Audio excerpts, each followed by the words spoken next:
Hi, I'm Paige. Welcome to the salon. This is Mental Floss on YouTube. And did you know that in 1991, the jewelry company Ratner's Group lost 500 million pounds in value? This was all because the CEO, Gerald Ratner, made a speech in which he said, "We also do cut glass cherry decanters, complete with 6 glasses on a silver-plated tray that your butler can serve you drinks on, all for $4.95. People say, how can you sell this for such a low price? I say, because it's total crap. And that's the first of many bad business moves, whether intentional or unintentional, that I'm going to tell you about today.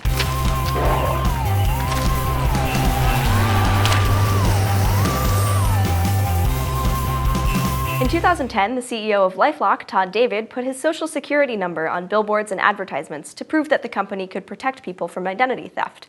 His identity was then stolen 13 times. The 1958 Ford Edsel is famous for being a failure and losing millions of the company's dollars. They spent tons of advertising money on things like the hour-long TV special, The Edsel Show.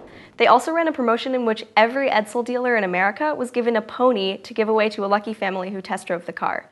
But it turned out that people just didn't like the car's appearance, price, and gas mileage. Speaking of which, the DeLorean Motor Company went bankrupt in 1982 after they had only made less than 9,000 DeLorean DMC-12s.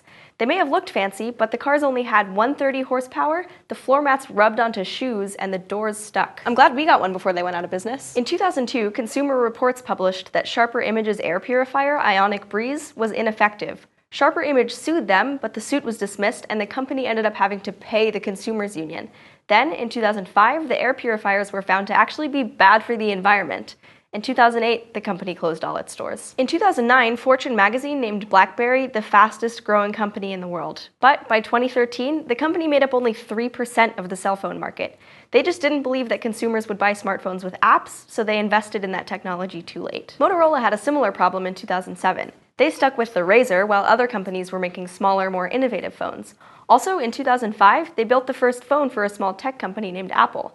The plug got pulled on that deal, and we all know what happened next. In 2014, Powder Corp ended its legal fight over one of Utah's largest ski resorts, Park City Mountain Resort, all because they made the honest mistake of forgetting to renew their 20-year lease with landowner Talisker Corporation, which was an amazing bargain at $150,000 a year.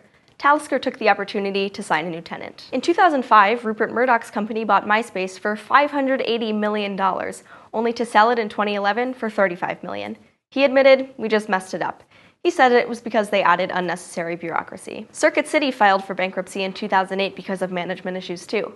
Two other major problems: putting stores in inconvenient locations compared to places like Walmart, and they stopped selling appliances. In the 1800s, Western Union turned down Alexander Graham Bell's $100,000 offer for the telephone's patent. The company's president called it a toy. Within 2 years, he realized his mistake and said $25 million would have been a bargain, but it was too late. Blockbuster could have bought Netflix in the early 2000s for just $50 million. They were actually given multiple offers throughout the decade, but turned them down each time. Now, Blockbuster is no longer around, and Netflix is worth about $20 billion. In 1979, Ross Perot turned down an offer to buy Microsoft Corp. for $40 to $60 million, although Bill Gates claims it was more like $6 to $15 million. Perot has said, "I consider it one of the biggest business mistakes I've ever made." To cut costs on Star Wars in 1977, 20th Century Fox gave George Lucas all licensing and merchandising rights so they could save $500,000 on his paycheck. Those rights have made Lucas a billionaire. You're welcome for our contribution to your billions, George. In 1999, Google founders Larry Page and Sergey Brin offered to sell Google for $1 million to Excite, which you'll now know as Ask.com. They even lowered the amount to $750,000, but were rejected.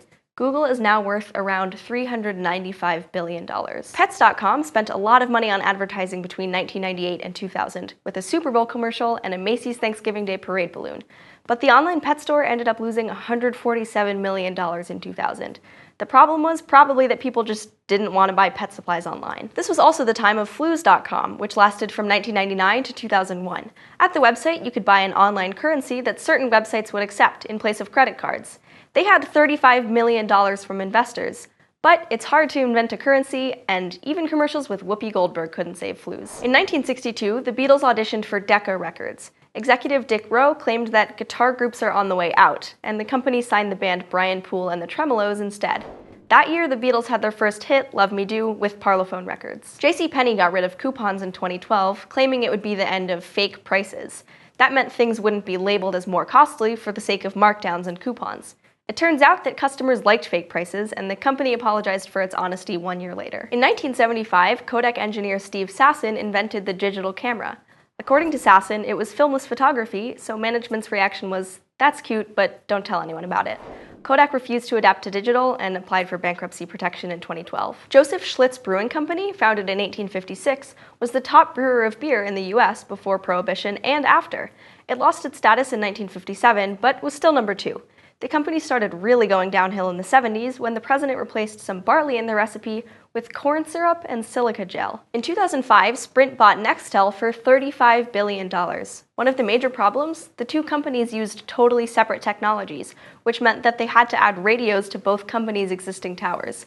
In 2013, Nextel was finally shut down for good. Finally, I returned to the salon to tell you that in 2000, America Online acquired Time Warner. In a deal worth $350 billion, AOL ended up owning 55% and Time Warner owned 45%, but the new board had an equal number of directors from each group. It was supposed to bring Time Warner up to speed with AOL and the internet, but the dot-com bubble burst in 2001, and AOL Time Warner had a $99 billion loss in 2002. Thanks for watching Mental Floss on YouTube, which is made with the help of all these nice people. Again, I'm Paige, and if you want to check out my channel, you can find it here. Don't forget to be awesome.